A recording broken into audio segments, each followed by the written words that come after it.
পহেলা মে আন্তর্জাতিক শ্রমিক দিবস। তো এই শ্রমিক দিবসে শ্রমিকের অধিকার এবং মালিকের দায়িত্ব এটাই আলোচনার দাবি রাখে। আমার গত দুই দিন আগে চিন্তা ছিল যে আজকে হজের আলোচনা শুরু করব। মক্কা মদিনার ইতিহাস, হজ ফজিলত, হজের ইতিহাস, বিভিন্ন কাজের যেই কাইফিয়ত আছে এগুলি আলোচনা করব। তো যেহেতু আজকে পহেলা মে, এই জন্য মালিক দায়িত্ব ও শ্রমিকের অধিকার আলোচনা। আগামী জুমা থেকে ইনশাআল্লাহ হজের ধারাবাহিক আলোচনা শুরু হবে। মুহতারাম হাজিরিন, আল্লাহ রাব্বুল আলামিন দুনিয়াতে মানুষের মধ্যে ধনী গরিব, শিক্ষিত মূর্খ, সুন্দর কালো, লম্বা খাটো, মোটা চিকুন, এই বিভিন্ন ধরনের ব্যবধান রেখেছেন আল্লাহ রাব্বুল আলামিন। যেমন মানুষের কণ্ঠের ভিন্নতা, চেহারার ভিন্নতা, আল্লাহ রাব্বুল আলামিন উনি যে পরাক্রমশালী, ক্ষমতার অধিকারী, তিনি যা ইচ্ছে তাই করতে পারেন। তিনার শক্তি অনেক, উনি হিকমতপূর্ণ কাজ করেন। এগুলোর বহির প্রকাশ যে কতটা সূক্ষ্ম হলে আল্লাহ রাব্বুল আলামিন মানুষের সৃষ্টির মধ্যে এই বৈচিত্র্য আনতে পারেন। যে একই মাটি, গত পরশুদিন জালালাইনের মধ্যে সম্ভবত পড়াইছি যে আল্লাহ রাব্বুল আলামিন যে ইন্নী জাইলুন ফিল আরদি খলিফা আতাজআলু ফিহা মান ইউফসিদু ফিহা ওয়া ইয়াসফিকুদ দিমা, এই আয়াতের ব্যাখ্যার মধ্যে যে আল্লাহ তাআলা মানুষকে কিভাবে বানাইছেন, তাফসিরে জালালাইনের মধ্যে আসছে আল্লাহ রাব্বুল আলামিন মিন আদিমিল আরদ, জমিনের উপরি ভাগ থেকে বিভিন্ন জায়গা থেকে বিভিন্ন কালারের মাটি নিয়ে আল্লাহ তাআলা মানুষকে বানাইছেন। তো মনে হয় যে সাদা মাটি দ্বারা বানাইছে যারা, তারা সুন্দর হয়েছে, কালো মাটি দ্বারা যাদেরকে বানাইছে তারা কালো হয়েছে। অর্থাৎ মাটির বিভিন্ন একটা প্রভাব আছে, আল্লাহ তাআলা এক একজন এক একভাবে বানাইছেন।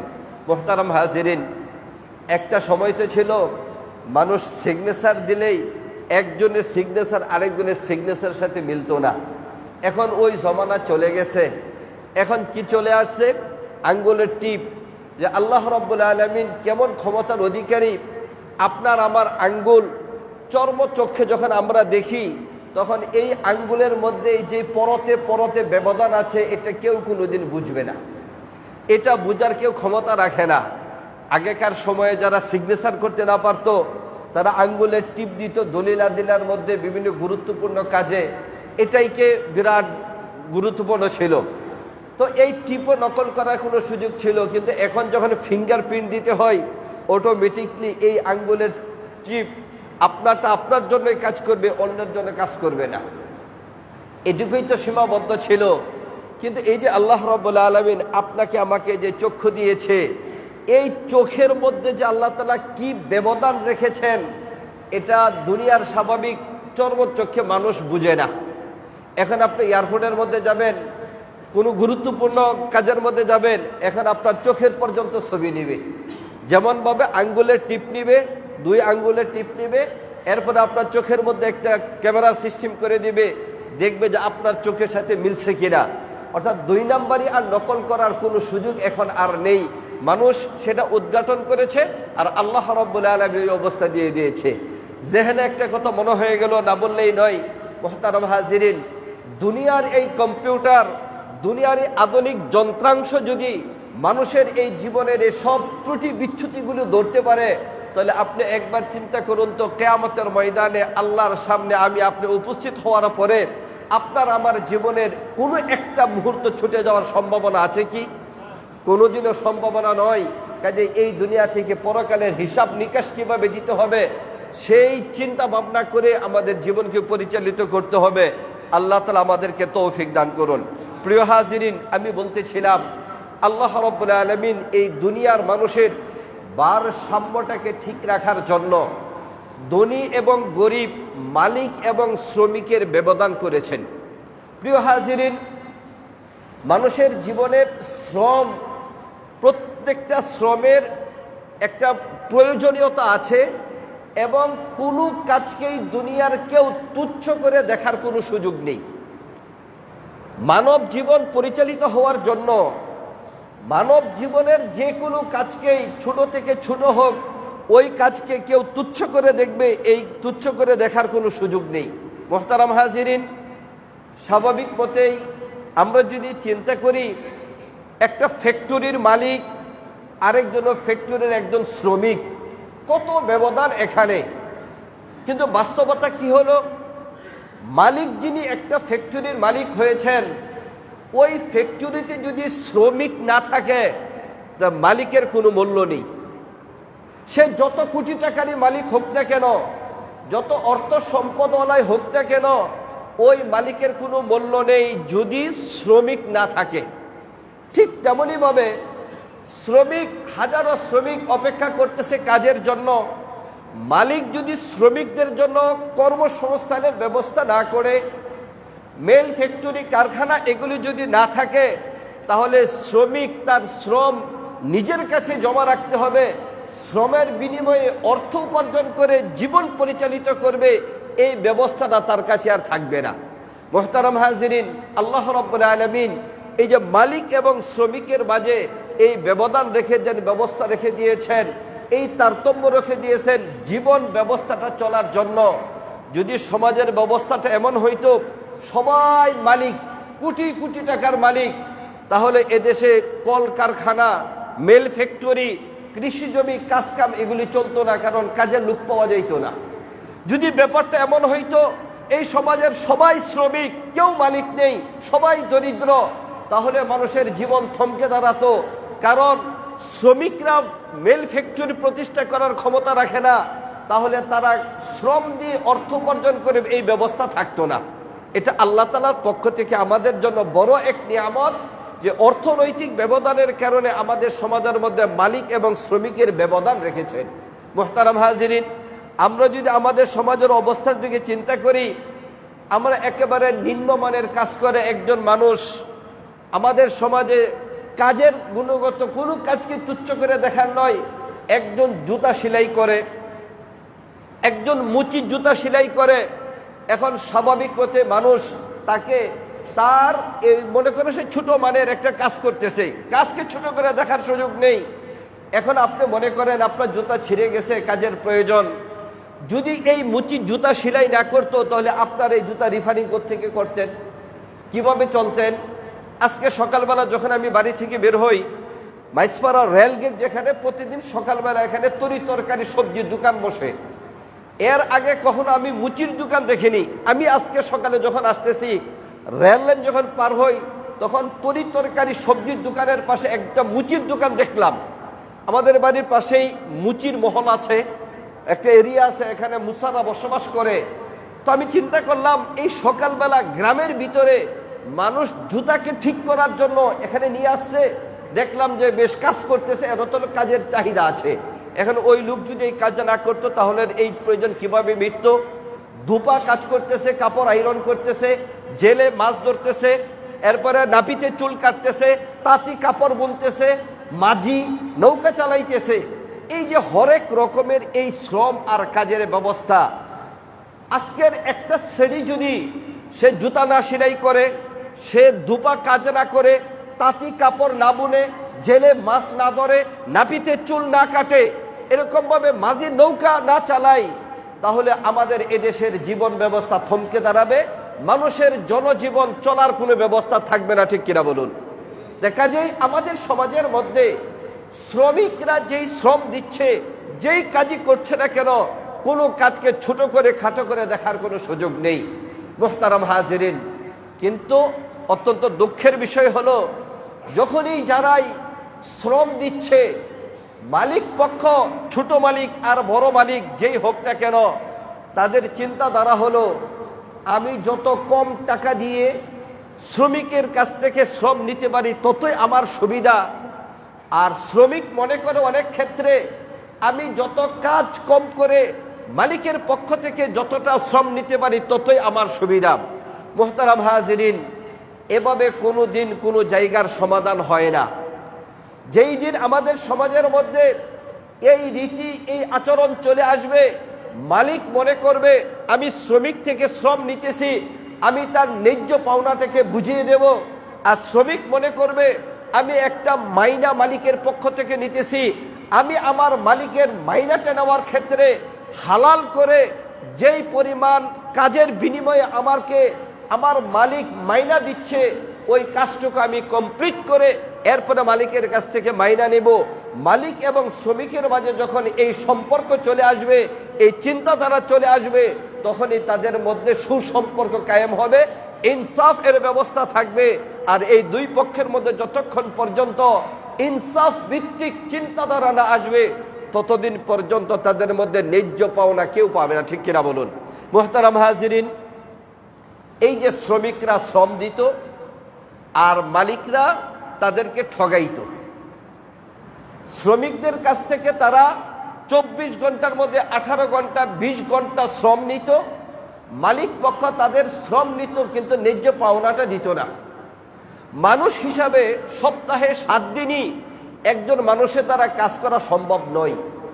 কমপক্ষে একটা দিন একটু রেস্টে থাকবে, পরিবারকে সময় দিবে, তার জীবন চলার অন্যান্য চাহিদা পুরা করবে, এমন একটা সুযোগ প্রতিটি শ্রমিকের প্রয়োজন।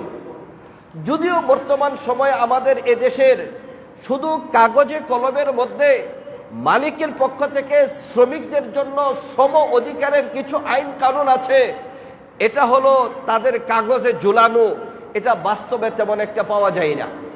অনেকাংশেই এদেশের মধ্যে মালিকরা শ্রমিকদেরকে চুষে বেড়ায়, এদের শ্রম নেই কিন্তু তাদের ন্যায্য পাওনাটা দেয় না। অনেকের কাছ থেকে এটা শুনি, সম্ভবত গতকালকে আমার এক ছাত্র আসছে কোনো এক প্রয়োজনে, আমি তাকে বললাম যে তোমার বাবার যেই দিন ছুটি থাকবে ওই দিন আমার সাথে দেখা করতে বলবা, তোমার সমস্যা সমাধানের জন্য অভিভাবক লাগবে। তখন ছাত্র বলতেছে যে হুজুর, ঈদের আগে আমার বাবার আর ছুটি নেই। বললাম কেন ছুটি নেই, সপ্তাহে একদিন ছুটি থাকবে না? বলতেছে যে না, ওই যে ঈদের সময় মালিক পক্ষ শ্রমিককে ছুটি দিবে, যেই অবডেগুলো ছিল ওই অবডেগুলোতেও কাজ করাবে আর ওইভাবে পরে ছুটি গণনা করবে।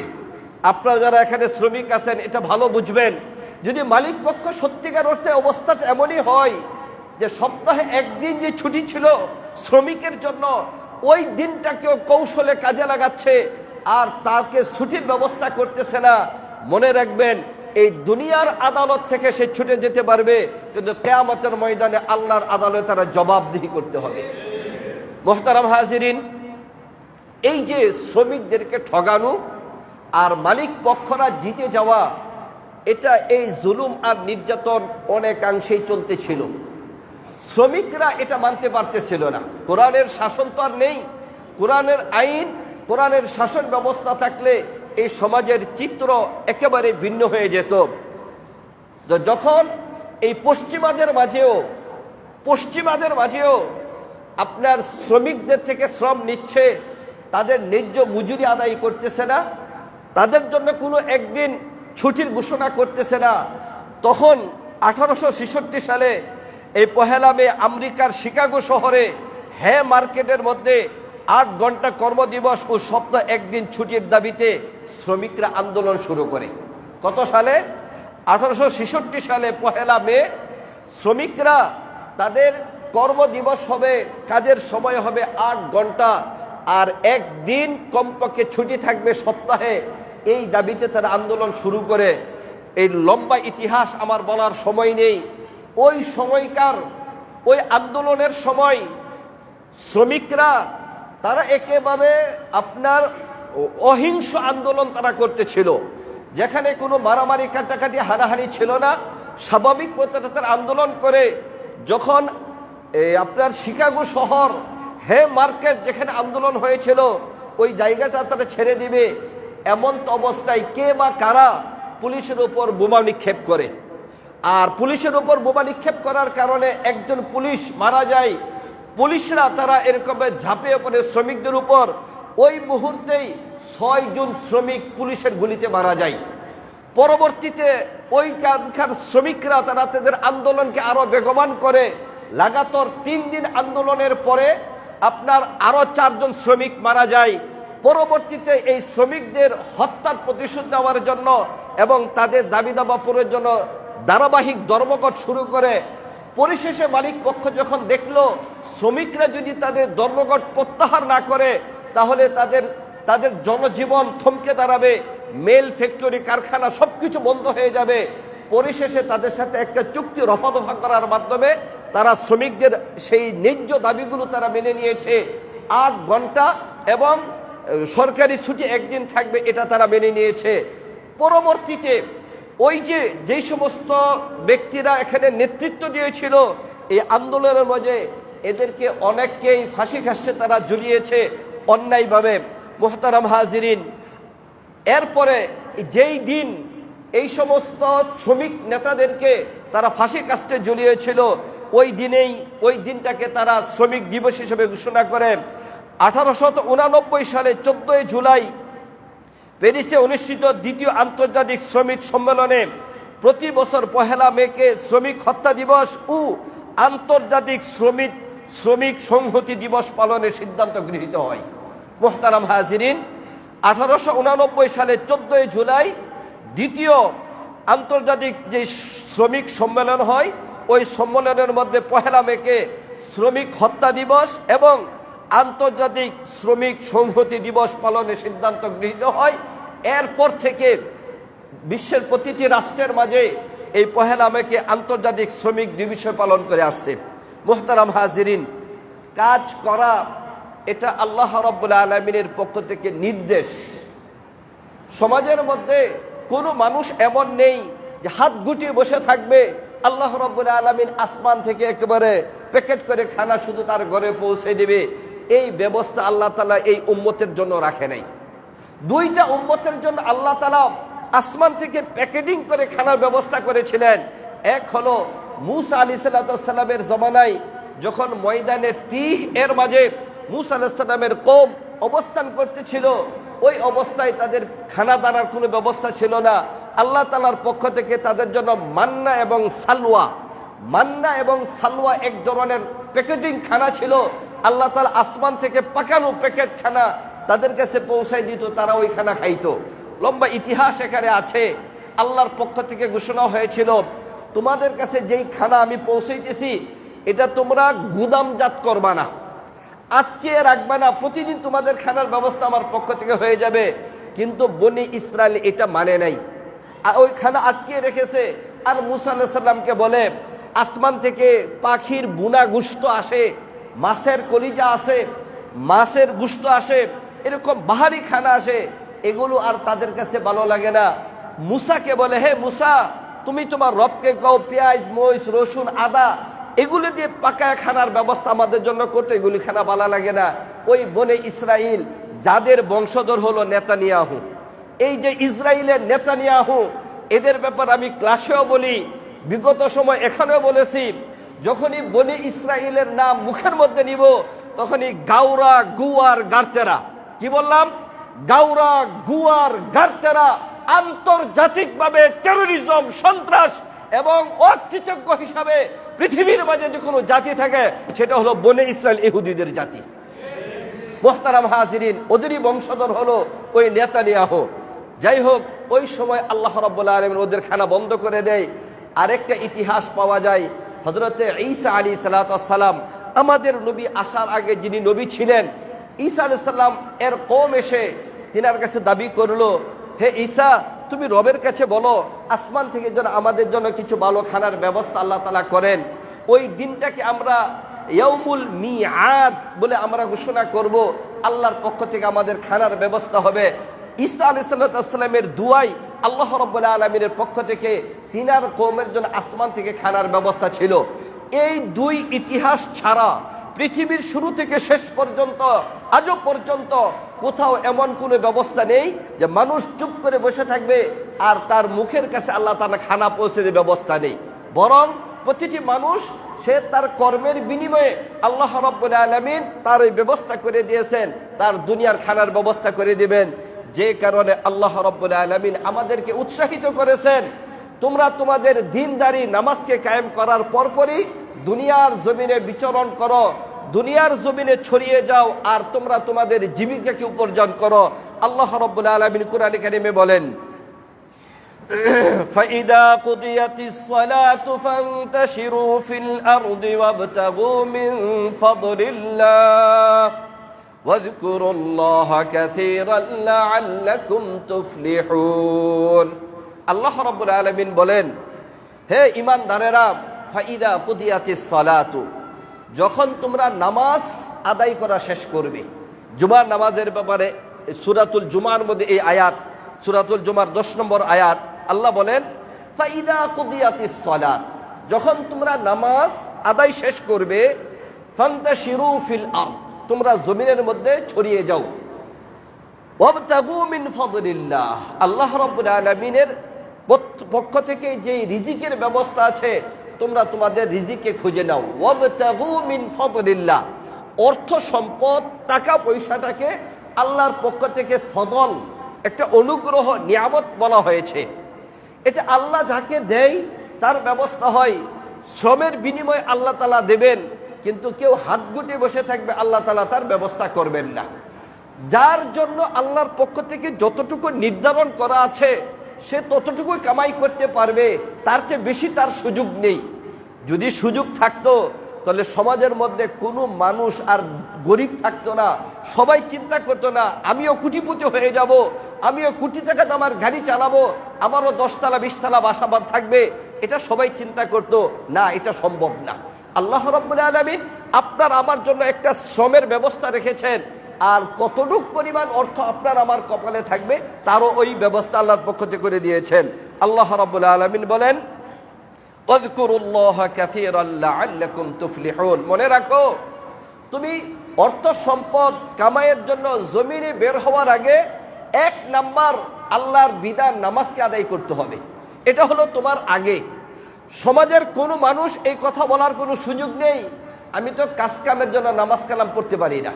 আল্লাহ তাআলা তোমার জন্য এটা রাখে নাই। আল্লাহর বিধান হলো তুমি আগে আল্লাহর নামাজ পড়বে, আল্লাহর বিধানকে পালন করবে, এরপরে তুমি কাজের মধ্যে যাবে। ফাইদা কুদিয়াতিস সালাতু ফান্তাশিরু ফিল আরদ, আগে নামাজ এরপরে কাজ। ওই যে ইসলামী একটা সঙ্গীত আছে না, কাজকে বলো না নামাজ আছে, নামাজকে বলে দাও কাজ আছে। আগে তুমি নামাজ পড়ো, এরপরে তুমি কাজের মধ্যে চলে যাও। শেষে বলতেছেন ওয়াযকুরুল্লাহা কাসীরান লাআল্লাকুম তুফলিহুন, মনে রাখবে তুমি আল্লাহ তাআলাকে যত বেশি স্মরণ করবে, আল্লাহর গুণগান যত বেশি গাইবে, আল্লাহ রাব্বুল আলামিন তোমার জীবনের স্বাচ্ছন্দ্যতা তত বেশি করে দিবেন। আর যদি তোমরা এটা মনে করো আরে আমি শ্রম দেব, আমার মেধা খাটাবো, আমি অর্থ উপার্জন করব, এই জন্য আবার আল্লাহ শুকরিয়া আদায় করতে হবে কেন, আল্লাহর জিকির করতে হবে কেন? মনে রাখবেন হয়তোবা আপনি মেধা খাটিয়ে শ্রম দিয়ে অর্থ উপার্জন করতে পারবেন, ওই অর্থ আপনার জীবনে সুখ এনে দিবে না, ওই অর্থ আপনার জীবনে শান্তি এনে দেবে না। সুখ শান্তি যদি পেতে হয় আল্লাহ তাআলার জিকির, আল্লাহ তাআলার শুকর আপনার মাঝে থাকতে হবে। প্রিয় হাজিরিন, আল্লাহ রাসূল সাল্লাল্লাহু আলাইহি হাদিসে পাকের মধ্যে বলেন, মা আকালা আহাদুন তুআমান কাত্তু খায়রান মিন আইয়াকুলা মিন আমালি ইয়াদাই, মানুষ যেই রিজিক মানুষ খায়, এই রিজিকগুলোর মধ্যে মানুষ তার নিজের হাতে কামাই করে যেই খানার ব্যবস্থা করে, রিজিকের ব্যবস্থা করে, মানুষের জীবনে এর চেয়ে উত্তম আর রিজিকের ব্যবস্থা হতে পারে না। মানুষ তার জীবনের রিজিকের সবচেয়ে উত্তম রিজিক হলো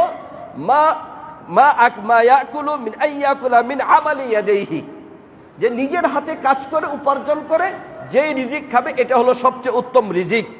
ওয়া আন্না নবিয়াল্লাহি দাউদ আলাইহিস সালাম কানা ইয়াকুলু মিন আমালি ইয়াদাইহি, আমাদের নবী দাউদ আলাইহিস সালাতু ওয়াস সালাম তিনি নিজ হাতে আমল করে তিনি কাজ করে রিজিক উপার্জন করতেন। মুহতারাম হাজিরিন, আপনি যদি নবীদের ইতিহাস খুঁজেন, সকল নবীরাই তিনারা নিজেরা শ্রম দিয়েছেন, কাজ করেছেন। কেউ লোহার পোশাক বানিয়েছেন যেরকম দাউদ আলাইহিস সালাতু ওয়াস সালাম, কেউ আপনার কৃষি কাজ করেছেন, কেউ ছাগল চড়াইছেন। বিশেষ করে ছাগল চড়িয়ে এরপরে রিজিক উপার্জন করা, এটা প্রায় নবীকে দিয়ে করাইছেন। লম্বা ইতিহাস পাওয়া যায় মুসা আলাইহিস সালামের জীবনীর মধ্যে। ওই এক কিপ্তিকে থাপ্পড় দিয়ে মেরে মিশর থেকে পালিয়েছেন মাদায়েন শহরের মধ্যে, মাদায়েন শহরে যাওয়ার পরে হযরতে শুআইব আলাইহিস সালামের সাথে দেখা হয়। ওনার মেয়েদেরকে ওনার কাছে বিয়ে দিবে, তার জন্য শর্ত করা হয় 8 থেকে 10 বছর তোমার ছাগল চড়াইতে হবে। মুসা আলাইহিস সালাম একটু রাগী তবিয়তের ছিলেন। আল্লাহ রাব্বুল আলামিন তিনাকে দিকে ছাগল চড়াইছেন, ওনার মজুরি ওনার দ্বারা নিয়েছেন। আমাদের নবী মুহাম্মদুর রাসূলুল্লাহ সাল্লাল্লাহু আলাইহি ওয়াসাল্লাম তিনি কাঠ কেটেছেন, তিনি ছাগল চড়িয়েছেন, তিনি ব্যবসা করেছেন এবং ঘরের মধ্যে যাওয়ার পরে বিবিদের সাথে মিলে সংসারের অনেক কাজে তিনি সহযোগিতা করেছেন। মুহতারাম হাজিরিন, শ্রমিক পরিচয়টা এটা কোনো ছোট পরিচয় নয়, এটা অত্যন্ত সম্মানের একটা পরিচয়। মানুষ দুর্নীতি, সন্ত্রাসী, চাঁদাবাজি করে, মানুষ অর্থ সম্পদ কামাই করে, ওরা বাহাদুরি করে চলে, ওরা চোর, ওরা ডাকাত, ওরা বাটপার। আর যেই ব্যক্তি নিজের অর্থ, নিজের শ্রম দিয়ে অর্থ কামাই করে চলে, সে একজন স্বাধীন এবং সভ্য মানুষ।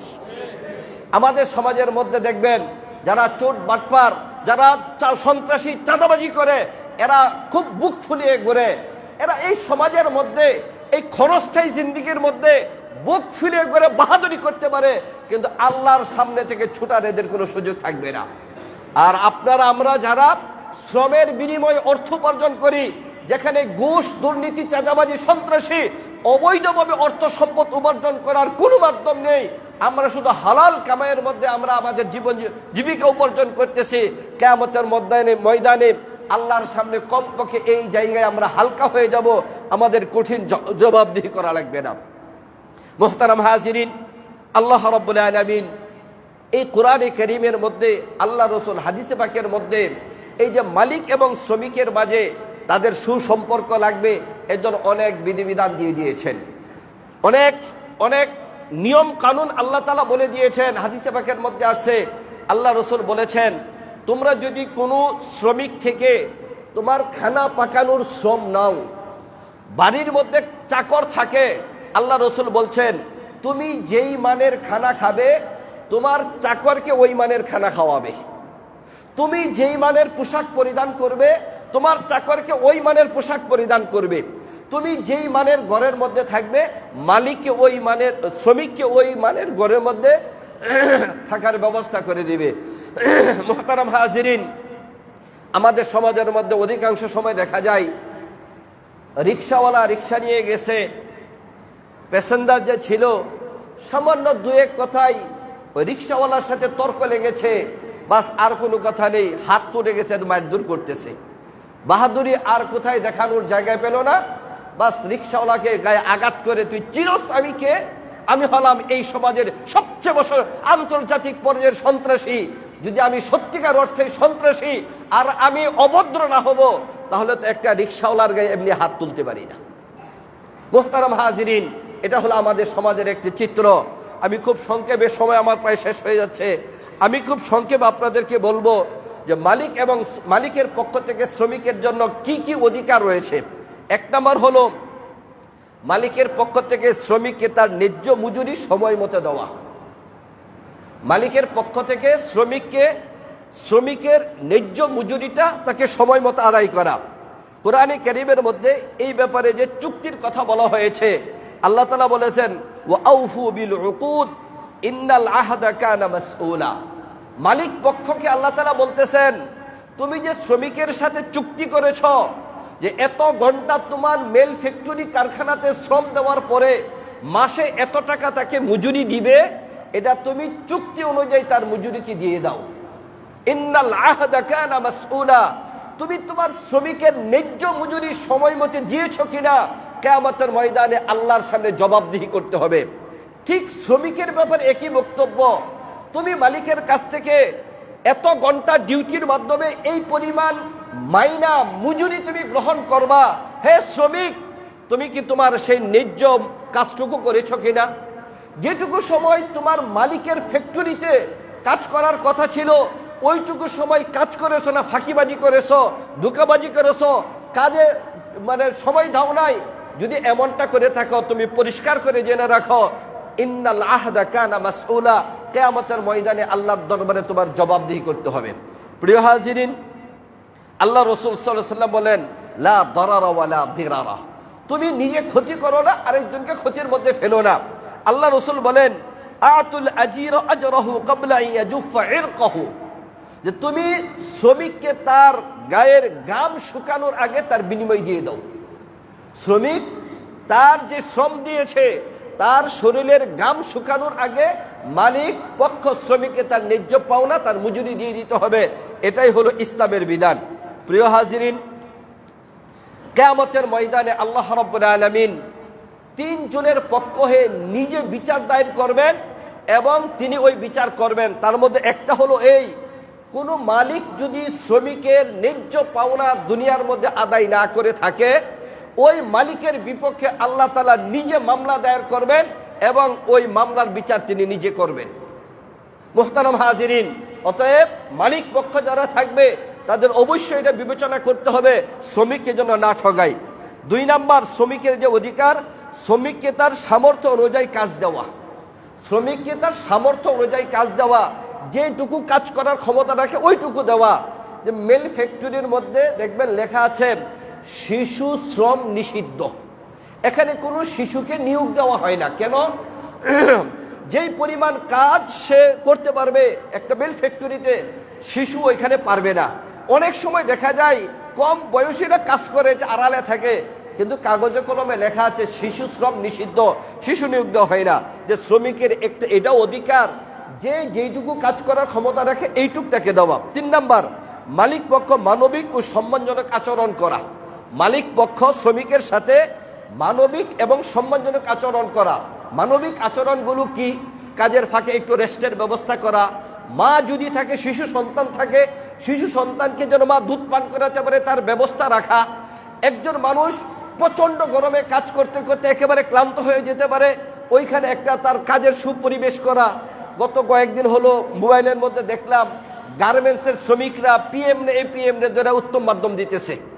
অনেক সময় এটা শুনি আমরা যে গার্মেন্টস সেক্টরগুলোর মধ্যে উচ্চ পদস্থ ব্যক্তিরা নিম্ন পদস্থ ব্যক্তিদের সাথে অনেক দুর্ব্যবহার করে, অনেক গালিগালাজ করে। মুহতারাম হাজিরিন, কেউ যদি জুলুম করে মনে রাখবেন কিয়ামতের ময়দানে তার জবাবদিহি করতে হবে।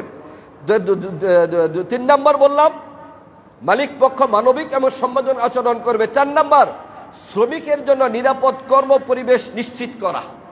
শ্রমিকের জন্য নিরাপদ কর্ম পরিবেশ নিশ্চিত করা, কাজ করার ক্ষেত্রে যেন তার ওই জায়গাটা যেন নিরাপদ থাকে। 5 নাম্বার, দায়ী মুক্তির অধিকার রাখা।